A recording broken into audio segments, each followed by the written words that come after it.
Dans la première partie de cette série de capsules, nous avons discuté des différents formats de vidéos pédagogiques. Dans cette seconde partie, nous vous proposons d'envisager leurs possibles usages. Selon Laduron et Rapp, on peut distinguer 6 catégories d'usage pédagogique des vidéos. Dans la typologie proposée, l'accent est mis sur l'activité de l'apprenant. La vidéo peut être utilisée comme objet de compréhension, objet de mémorisation, objet de mise en action, objet d'analyse, objet de positionnement ou encore objet de création. Nous allons voir ces différentes possibilités plus en détail dans la suite. La vidéo peut être un objet de compréhension quand il s'agit d'une vidéo explicative mise à disposition des apprenants. Avant le cours, pour par exemple le contextualiser, pendant le cours pour l'illustrer ou après le cours comme outil de synthèse. On peut en outre obtenir un bonus métacognitif si la vidéo mise à disposition est une vidéo d'une performance de l'apprenant lui-même, annotée ou commentée par l'enseignant. La vidéo peut être un objet de mémorisation quand c'est une vidéo dont le contenu est à mémoriser qui est mise à disposition des apprenants pour qu'ils puissent la visionner à plusieurs reprises. De nouveau, il est possible d'obtenir un bonus métacognitif si la vidéo mise à disposition est une vidéo d'une performance de l'apprenant lui-même, annotée ou commentée par l'enseignant.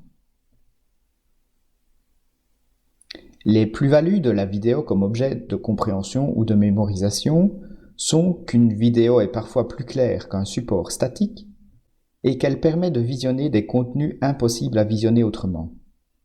Par contre, la moins-value est que la vidéo est peu adaptée aux informations longues. Idéalement, une vidéo doit faire moins de 6 minutes. La vidéo peut être un objet de mise en action quand c'est une vidéo illustrant comment réaliser une procédure ou expliquant une tâche à réaliser qui est mise à disposition des apprenants avant de les inviter à l'imiter. Par exemple, la réalisation d'une vidéo expliquant pas à pas un mode opératoire d'analyse chimique en insistant sur les étapes critiques que l'apprenant va devoir reproduire.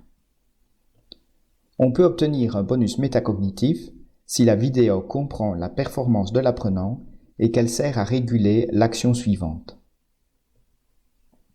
Les plus-values de la vidéo comme objet de mise en action sont qu'une vidéo est parfois plus claire qu'un support statique, qu'elle permet de fournir des exemples réels d'application d'une procédure, et, finalement, qu'elle permet une comparaison à l'ensemble des aspects de la tâche.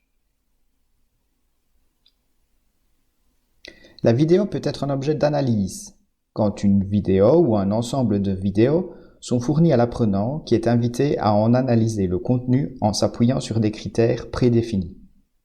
Par exemple, dans un cours de langue, on fait passer aux apprenants 2 vidéos de situations comparables, mais l'une réalisée dans un contexte familial et l'autre dans un contexte professionnel. On demande ensuite aux apprenants de mettre en évidence les différences entre des discours formels et informels. On peut obtenir un bonus métacognitif si l'apprenant est invité à analyser sa propre performance, comme dans l'autoscopie. La vidéo peut être un objet de positionnement, quand l'apprenant est invité à juger du contenu d'une vidéo, soit en se basant sur des critères prédéfinis et on parlera alors de positionnement instrumenté, par exemple un jeu de rôle mettant en scène une confrontation entre enseignants et étudiants et filmé en classe, les apprenants doivent ensuite juger la performance de l'enseignant sur base d'une grille d'évaluation. Ou alors, le jugement est porté en se basant sur des critères personnels et on parlera alors de positionnement non instrumenté. Par exemple, une vidéo dont le sujet peut porter à polémique est visionnée, puis un débat est organisé. Un bonus métacognitif peut être obtenu si l'apprenant est amené à juger sa propre performance à l'aide de la vidéo. Les plus-values de la vidéo comme objet d'analyse ou de positionnement sont qu'une vidéo permet d'amener des situations réelles et qu'elle permet de revisionner autant que nécessaire. Finalement, il est possible d'en enrichir le contenu. Enfin, la vidéo peut être un objet de création. Quand l'apprenant est invité à produire une vidéo qui peut être à vocation explicative, par exemple, en chimie de l'environnement, 5 causes de pollution des eaux sont abordées en classe et il est demandé aux étudiants de réaliser par groupe une vidéo explicative d'une de ces causes. Ou la vidéo produite peut avoir une vocation illustrative.